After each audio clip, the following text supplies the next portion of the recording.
estime de soi, c'est le jugement, l'opinion que quelqu'un a sur sa propre personne. C'est ça. Donc, cette opinion peut être négative ou positive.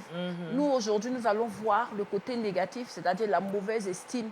Donc, je peux dire en conclusion que la mauvaise estime, c'est la mauvaise opinion, le mauvais jugement, la mauvaise évaluation que quelqu'un a sur sa propre personne. Je suis pas intelligente. Je suis pas intelligente, je suis bête, je suis nulle, je suis incapable de faire quelque chose, je suis incapable de tenir un foyer, je n'ai pas de valeur devant Dieu, je suis vilaine. C'est ce genre de choses que ces personnes-là qui ont la mauvaise estime de soi prononcent et croient vraiment qu'elles sont comme ça. Vous voyez, ça c'est la pastèque, c'est vous et moi. Hein? Qui sommes représentés là. D'accord. C'est le regard bienveillant du pasteur.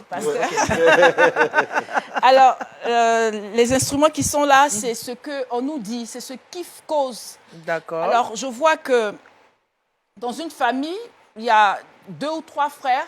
Et il y a un qu'on élève tous les jours. Il est bon, il est joli, il est gentil. Il travaille bien. Ça, c'est mon fils, il travaille bien. Et puis, il y a le deuxième, on dit non, lui, il est paresseux, il est bête, il est idiot. Oui. Vraiment. Alors, je pense que ça fait un peu mal. Alors, je vous mets là. La fourchette. Ça, c'est la fourchette. C'est comme ça que ça enfonce dans le cœur. On voit aussi l'enfant à l'école. Les élèves se moquent de lui parce qu'il a une grosse tête, ou un gros nez, il est petit de taille, il a une large bouche, des oreilles. Et chaque fois, on se moque de lui. Alors, je peux mettre, si vous voulez, ça, là. Ouais. Ça fait mal aussi. Ça fait mal aussi. Hein. Ouais.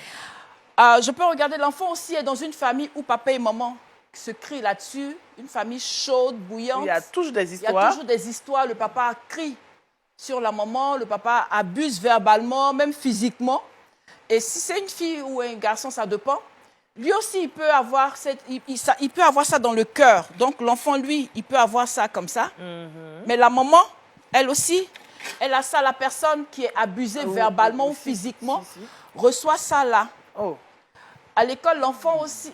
On n'a pas encore fini, mais là, on n'avait pas encore fini. À l'école, l'enfant, le professeur ou le maître pose une question et il ne répond pas bien à la question. Le professeur peut dire tu es bête, tu n'es pas intelligent. Tu es un cancre comme ça.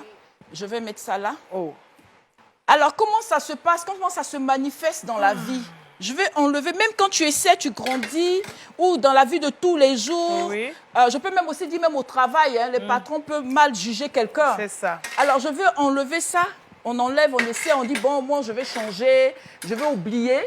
Donc, on enlève ça. Oui, on ne fait qu'enlever. On ne fait qu'enlever. Mais vous savez, la Bible nous dit que Satan, il vient pour détruire, pour voler.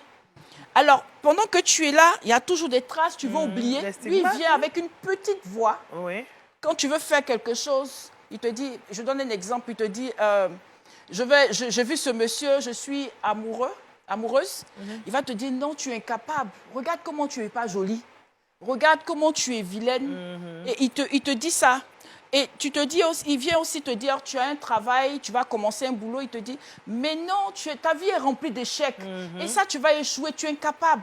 La première conséquence, c'est qu'on se juge négativement, on devient négatif sur sa propre personne. C'est ça. On se dit, on rumine tous les jours, on murmure, et puis on se dit, moi, je ne peux pas, je suis incapable. On n'a plus confiance, on doute. On doute sur sa personne, sur sa capacité. On ne peut pas faire quelque chose. On a le syndrome de l'imposteur, c'est-à-dire que quand quelque chose de bon nous arrive, on attribue ça à quelqu'un.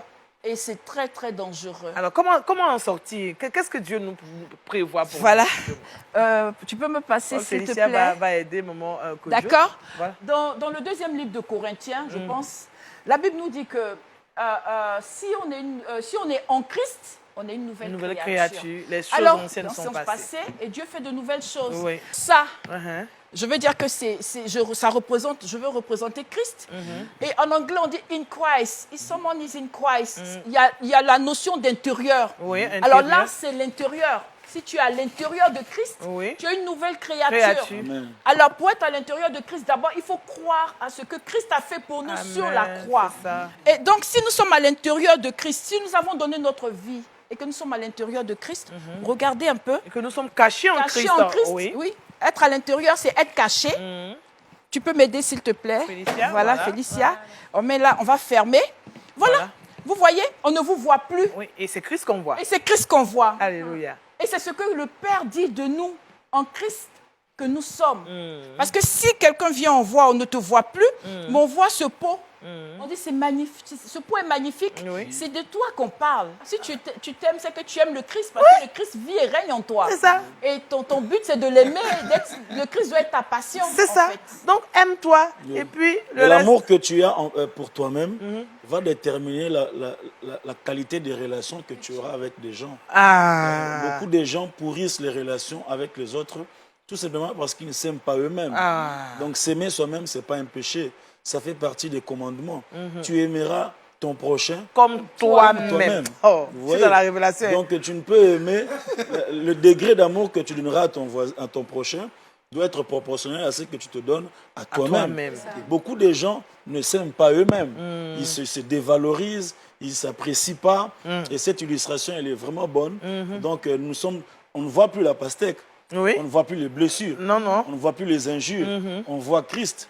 Ouais. C'est-à-dire, même si le couteau vient, ça ne va plus te toucher. Ça touche Christ. Oui. Or, Christ est intouchable. Il est invincible. Il est puissant. Amen. Donc, ça ne va plus te pénétrer. Donc là, à l'intérieur, tu es en sécurité. Tu ne peux que chanter, louer, bénir le Seigneur. Tous les jours. Alléluia. On est bénis ce matin.